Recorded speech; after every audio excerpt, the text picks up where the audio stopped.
आज बसंत पंचमी का पावन दिन है, तो वर्ष 2024 के इस बसंत पंचमी की आप सभी को हार्दिक शुभकामनाएं।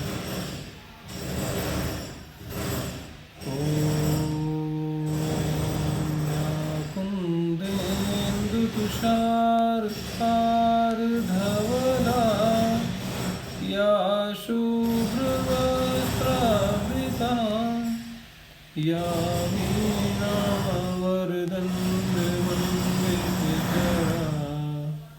या श्वेतपद्मासना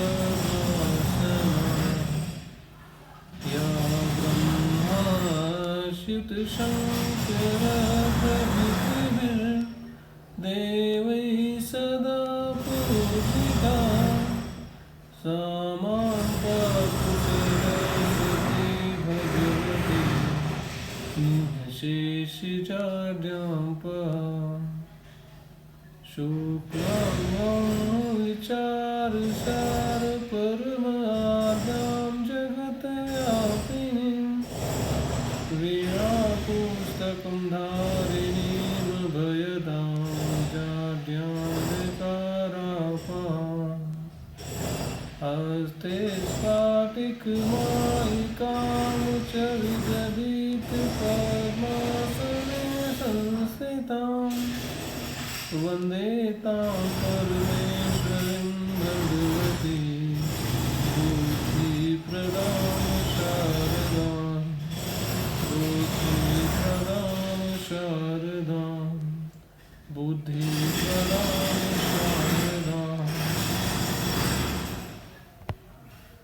श्रीमद् भगवद गीता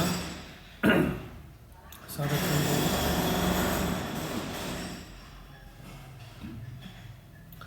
ॐ गजाननं भूतगणाधिसेवितं कपित्तजम्बूफलचारुभक्षणम् उमासूतं शोकविनाशकारणं नमामि विघ्नेश्वरपादपङ्कजम्। अर्थात जो गज के समान मुख वाले हैं, भूत आदिगण के द्वारा सेवित हैं, केथ और जामुन के फलों को बड़े सुंदर ढंग से भक्षण करने वाले हैं और शोक का विनाश करने वाले हैं और भगवती उमा के पुत्र हैं, उन विघ्नेश्वर गणेश जी के चरण कमलों में प्रणाम करता हूँ।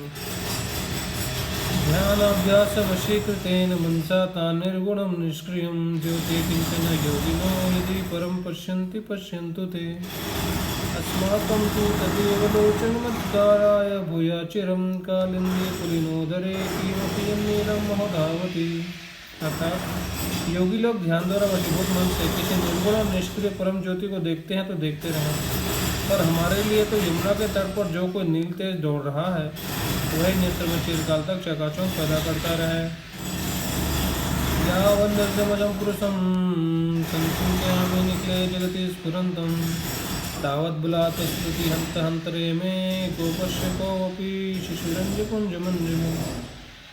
अर्थात ओहो, जब मैं संपूर्ण जगत में स्फुरित होने वाले निरंजन अजन्म और पुरातन पुरुष का चिंतन करता हूँ, तब मेरे हृदय में अंजन समूह के समान काले वर्ण वाला कोई गोप विशु बलात् ही स्फुरित होने लगता है। अर्थात क्या है बात यह है कि यमुना जी का जब आप वो करते हैं संपूर्ण जगत में, तो आपको कृष्ण जी का भास होने लगता है। न विद्या येषां शरणमपि सन्न च गुणाः परित्यक्त्या लोकैरपि विजनयुक्ताः श्रुतिजडाः शरण्यं ते अपि प्रसिद्धगुणमाश्रित्य सुजनां वन्दे यदुपतिमहं कृष्णमलम्। जिनके पास न विद्या है, न धन है, न कोई सहारा है, जिनमें न कोई गुण है, न वेद शास्त्रों का ज्ञान है, जिनको संसार के लोगों ने पापी समझकर त्याग दिया है, ऐसे मनुष्य भी जिन शरणागत पालक प्रभु की शरण लेकर संत बन जाते हैं और मुक्त हो जाते हैं, उन विश्वविख्यात गुणों वाले मलात्मा यदुनाथ भगवान श्री कृष्ण को मैं प्रणाम करता हूँ। यस्य श्री करुणार्वस्य करुणालेशेन बालो ध्रुव स्वेष्टं प्राप्य समाधिधाम समाकृतोऽप्यवीक्ष्यद्वयम् याता मुक्तिमजलामिलाधिपतिताः शैलोऽपि पूज्यो भवत् तं श्रीमद्मामाश्रितष्टतमहं नित्यं शरण्यं भजे।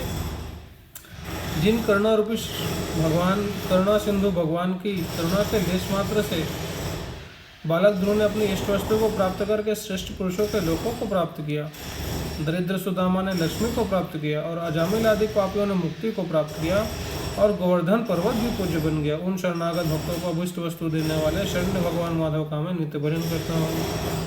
वसुदेव सुतं देवं कंस चाणूरमर्दनं देवकी परमानंदम कृष्णं वंदे जगद्गुरुं।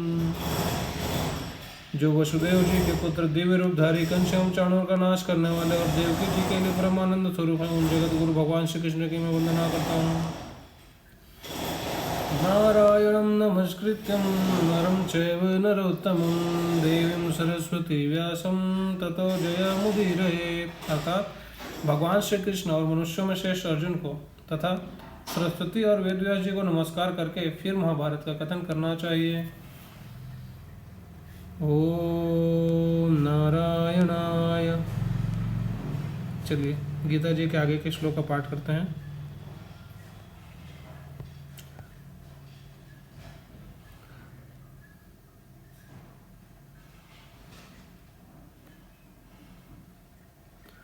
ओम नारायण।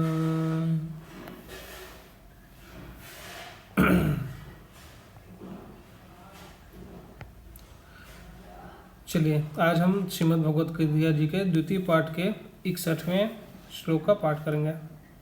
संबंध जान लीजिए। पूर्व श्लोक में यह बताया गया कि रस बुद्धि रहने से यत्न करते हुए विद्वान मनुष्य की भी इंद्रियां उसके मन को हर लेती हैं। रस बुद्धि मतलब जैसे आप खाना का उपवास हो और आपके मन में अगर खाने की जो बहुत सारी वस्तुएं होती हैं अलग अलग प्रकार की, वो सब मिठाई व्यंजन आदि सब का ख्याल बार बार बहुत ज़्यादा आ रहा है, तो आपको उपवास रहने का मतलब उतना सही नहीं रहता। तो वही बात कही गई है कि हालांकि आपने अपने इंद्रियों से अपने मन को हटा लिया है ना, उन इंद्रियों के जो विषय हैं उनसे आपने मन को हटाया, लेकिन फिर भी आपके मन में भोगों का भोग करने की इच्छा बची हुई है, तो उससे क्या है, कभी भी जब भी भोग की वस्तुएं आपके समक्ष आएंगी प्रस्तुत होंगी तब आपका मन विचलित हो जाएगा, जैसे कि विश्वामित्र ऋषि के साथ हुआ था, जिससे उसकी बुद्धि परमात्मा में प्रतिष्ठित नहीं हो पाती। अतः रस बुद्धि को दूर कैसे किया जाए, इसका उपाय आगे के श्लोक में बताते हैं। 61वां श्लोक द्वितीय अध्याय। तानि सर्वाणि संयम्य युक्तसीत मत्परः वशे हि यस्येन्द्रियाणि तस्य प्रज्ञा प्रतिष्ठिता। तानि सर्वाणि संयम्य युक्त आसीत मत्परः वशे हि यस्येन्द्रियाणि तस्य प्रज्ञा प्रतिष्ठिता। अर्थात तानि सर्वाणि संयम्य युक्त आसीत मत्परः, अर्थात जो बलपूर्वक मन को हर लेने वाली इंद्रियां हैं, है ना, जो बलपूर्वक मन का हरण करने वाली इंद्रियां हैं, उन सबको वश में करके अर्थात सजगता पूर्वक उनको कभी भी विषयों में विचलित न होने देकर स्वयं मेरे परायण हो जाए। तात्पर्य यह हुआ कि जब साधक इंद्रियों को वश में करता है तब उसमें अपने बल का अभिमान रहता है कि मैंने इंद्रियों को अपने वश में कर लिया है। यह अभिमान साधक को उन्नत नहीं होने देता और उससे भगवान से विमुख कर देता है। जो अभिमान है वो क्या करता है, साधक की उन्नति में बाधा है और वह भगवान से साधक को दूर कर देता है। अतः साधक इंद्रियों का संयम करने में कभी भी अपने बल का अभिमान न करे, उसमें अपने उद्यम को कारण न माने, प्रत्युत केवल भगवत कृपा को ही कारण माने कि मेरे इंद्रियों को संयम में जो सफलता मिली है वह केवल भगवान की कृपा से ही मिली है।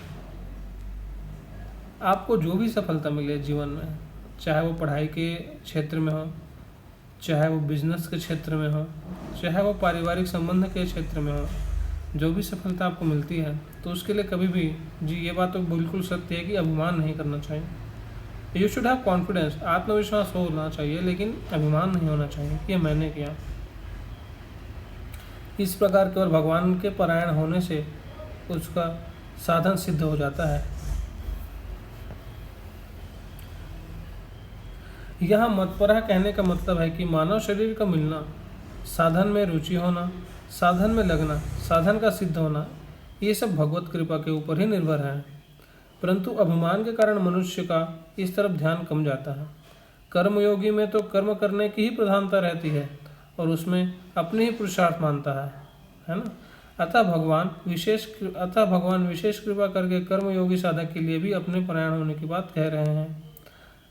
भगवान के परायण होने का तात्पर्य क्या है? केवल भगवान में ही महत बुद्धि हो कि भगवान ही मेरे हैं और भगवान का हूँ और मैं भगवान का हूँ। संसार मेरा नहीं है और मैं संसार का नहीं हूँ। कारण कि भगवान ही हरदम मेरे साथ रहते हैं। संसार मेरे साथ रहता ही नहीं। इस प्रकार साधन का मैंपन केवल भगवान में ही लगा रहे। जो अपनापन है, जो निजपन है, जो मैंपन है, वो भगवान में ही लगा रहे। कर्मयोग का प्रकरण होने से यहाँ भगवान को कर्मयोगी के अनुसार उपाय बताना चाहिए था, परंतु गीता का अध्ययन करने से ऐसा मालूम देता है कि साधन की सफलता में केवल भगवत परायणता ही कारण है, चाहे वो किसी भी प्रकार का योग, कर्म योग हो, भक्ति योग हो, ध्यान योग हो। अतः गीता में भगवत परायणता की बहुत महिमा गाई गई है। जैसे जितने भी योगी हैं उन सब योगियों में श्रद्धा प्रेम पूर्वक मेरे परायण होकर भजन करने वाला श्रेष्ठ है। 6वें अध्याय का 47वां श्लोक आदि आदि। वशे हि यस्येन्द्रियाणि तस्य प्रज्ञा प्रतिष्ठिता। पहले 59वें श्लोक में भगवान ने यह कहा कि इंद्रियों का विषयों से संबंध विच्छेद होने पर भी स्थित प्रज्ञता नहीं होती। क्यों नहीं होती? क्योंकि रस का भोग करने की लालसा बनी रहती है मन में, इसलिए नहीं होती। और इस श्लोक में क्या कहते हैं? इस श्लोक में कहते हैं कि जिसकी इंद्रियां वश में है वह स्थित प्रज्ञा है। इसका तात्पर्य है कि वहाँ अर्थात दूसरे अध्याय के 59वें श्लोक में इंद्रियों को विषयों से संबंध विच्छेद होने पर भी भीतर में जो रस बुद्धि पड़ी रहती है ना।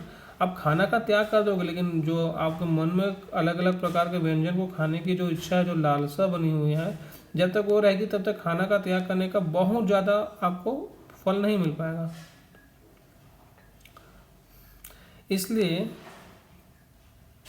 इसलिए यह नियम नहीं है कि इंद्रियों का विषयों से संबंध विच्छेद होने पर वह स्थित प्रज्ञ हो जाए, क्योंकि उसमें रस बुद्धि रह सकती है। परंतु नियम यह है कि स्थित प्रज्ञ होने से इंद्रियों में वश में हो ही जाएंगी। अब देखिए परिशिष्ट भाव समझिए। कर्मयोग के साधन के लिए परिशिष्ट भाव, कर्मयोग के साधन के लिए भी भगवान ने मतपरह पद में अपने परायण होने की बात कही है। यह भक्ति की विशेषता है, कारण कि भगवान के परायण हुए बिना इंद्रियों का सर्वथा वश में होना कठिन है। कर्मयोग में त्याग है और त्याग से शांति है और सुख मिलता है। कर्मयोग में क्या है? त्याग है। समझिए बात को।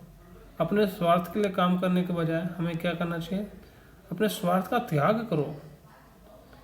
कर्मयोग यही है। कर्मयोग अपने स्वार्थ का त्याग करना ही कर्मयोग है। कर्मयोग में त्याग है और त्याग से शांति एवं सुख मिलता है, परंतु यह प्राप्ति का सुख नहीं है। प्रत्युत दुख अशांति मिटने का सुख है। कर्मयोग में जब आप किसी चीज को त्यागते हैं तो उससे आपको कुछ प्राप्त तो हुआ नहीं, आपने तो त्यागा है। तो आपको खुशी किस चीज की होती है? ये जो खुशी होती है यह दुख के हटने की खुशी है, किसी चीज के प्राप्त होने की खुशी नहीं है ना। क्या सुख है? जबकि भक्ति में भक्ति का आप करते हैं तो आपको क्या है? प्राप्ति, कुछ प्राप्त होता है। जब भगवान की भक्ति करते हैं तो उसका सुख होता है। दोनों के सुख में थोड़ा सा अंतर है, ऐसा बताया गया यहाँ पर। अतः भक्ति का अर्थात प्रेम का सुख मिले बिना इंद्रियां सर्वथा वश में नहीं हो सकती। अब क्या है? भक्ति में मतलब जब तक आप किसी चीज में नहीं लगेंगे तब तक आप जो है इंद्रियों के जो विषय है वहां से अपने मन को हटाने से ज़्यादा लाभ नहीं मिलेगा आपको। आपने ठीक है अपने मन वहां से हटा लिया, इंद्रियों से जो मन है आपने हटा लिया, लेकिन उसके बाद आप अपने मन को कहाँ लगा रहे हैं वो भी बहुत महत्वपूर्ण है। That is also very important. इसलिए अतः भक्ति का सुख मिले बिना इंद्रियां सर्वथा वश में नहीं होती। दूसरी बात, कर्मयोग में तो अत्यंत वैराग्य होने पर इंद्रियां वश में होती हैं, पर भक्ति में भगवान के परायण होने से थोड़ा सा वैराग्य से भी इंद्रियां सुगमता से वश में आ जाती हैं। इसलिए भगवान ने यहाँ मत्परापद दिया है। तो बात क्या है, कोशिश करना चाहिए कि हमें जो भी चीज़ें प्राप्त हुई हैं उनको लेकर हम कभी भी अहंकार ना करें कि मैंने किया, अपनी मेहनत से किया है, जो भी क्योंकि ये सारी चीज़ें सिर्फ आपके करने से नहीं होती, इसमें भगवत कृपा की बहुत बड़े क्या करना चाहिए, बहुत बड़ा योगदान होता है। तो पहला घमंड नहीं करना किसी भी चीज़ का। दूसरा, अपने दिमाग को दुनिया की चीज़ों से तो हटा लिया, लेकिन उसको कहीं आपको लगाना भी पड़ेगा। तो उसको भगवान में लगा देंगे तो आपको सुगमता से जो है आपके इंद्रियां आपके वश में हो जाएंगे। चलिए,